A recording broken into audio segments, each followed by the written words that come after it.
سلام بیننده ارجمند. در تورنمای رادیو آزادی در یک سال گذشته نزدیک به 750 گزارش تصویری نشر شد و برخی از آنها را تا 50,000 بار دیدند.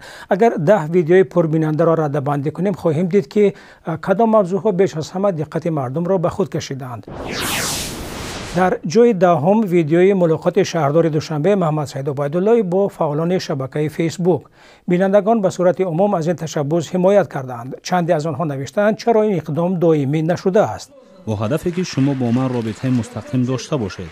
برای مثال روی روز به من گویید که زیر دست تو احمدов یا فلانی بی‌وجدان است، در وظیفه‌اش لایق نیست تا من او را به زودی برکنار کنم. در این ملاقات صحبت سر موضوعهای مهم و مشکلات پایتخت تاجیکستان رفت.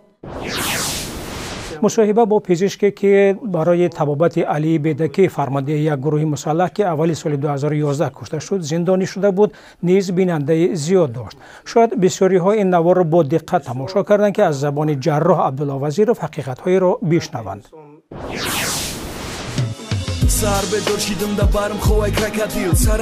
موسیقی رپ دقت جوانان و نورسان را به خود میکشد و نه تنها آنها بلکه برخی از رسانه‌های دولتی را، هرچند آهنگسازان حرفه‌ای مخالفی آنند. آدم‌ها بسیار همی رپریستای بخشت و چهار مستر اسماعیل رپریستای زورا گوش میکنن. همسولای ما همش همی رپ گوش میکنن. کدامش گوش نکنه ایمان دبرمانگی نظرتون. گزارش‌های ویدیویی دقیق‌ترش سلسله چنین گزارش‌ها درباره حقوق، قانون، عدلیه و دادگاه از لحاظ جلب توجه بینندگان جای هفتم را گرفتند. چنانچه سرنوشت استاد دانشگاه کشاورزی تاجیکستان اکرام تشایف سوال‌های زیاد باور به سودها را خلق کرد. پاسخ رهگذران را این جوان به این شکل خلاصه کرده بود. نه باوری ندارم. بسیارتر سودیاهای هستند که اشفاخور هستند. پورا میگیرند. بسیارتر سودیاهای هستند. و هستند سودیاهایی که در جمهوری تاجیکستان ارزوی عدالت کار میکنند، ارزوی انصاف کار میکنند، کمتر هستند. این ویدیو را بسیاری ها دیدند. موضوع حمایه رساله نامزد علمی حقوق از طرف معاون وزیر امور خارجه تاجیکستان آزاده الرحمن دختر رئیس جمهور کشور. شاید خود او را جستند اما نواربردار من بود و درباره واقعه کاتب علمی شورای دیسرتاسیونی گالین عزیزقلووا صحبت کرد. یک نفر دیگر رئیس جمهور پاکستان آصف علی زرداری را در این نوار جستند که از لحاظ توجه بینندگان جای پنجم را گرفت. ملاقات 4 پرزیدنت در عید نوروز در دوشنبه. رغبت به تاریخ خود هزاران نفر را وادار کرد که گزارش و ویدیو دیبات‌های مربوط به اجلاس 16 شورای عالی تاجیکستان را که سال 1992 در قصر ارباب خوجند برگزار شد و امام علی رحمان را به قدرت رساند تماشا کنند و خود این تاریخ را قضاوت نمایند. جای سیوم عجیب باز هم خوجند، اما این بار نه قصر ارباب بلکه محبس و شکایت محبوسان از آزار و شکنجه ناظران. این نوارهای دریافتی نه تنها در تورنمای رادیو آزادی بلکه در یوتیوب هم از پربیننده ها بودند.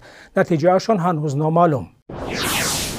گفتیم که دادگاه عدلیه امسال در مرکز دقت مردم بودند، ولی نوار بحث دادگاهی برادران تورجان زاده ها و مفتی عبدالقادر زاده شاید باز برای آن پربیننده شد که طرفداران دو جانب ماجرا نیز جویای کمترین اطلاع مربوطه بودند. برای نمونه تنها در صفحه رادیو آزادی در شبکه یوتیوب این ویدیو را 27,000 نفر تماشا کردند.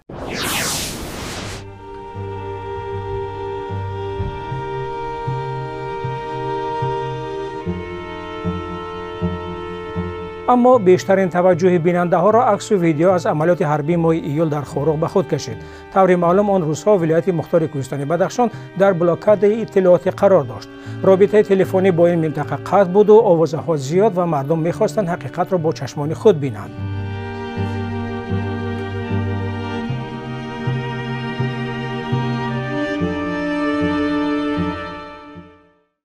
با آرزوی آنکه دیگر چنین روزها در هیچ کجای عالم تکرار نشود، سال نو میلادی به شما مبارک.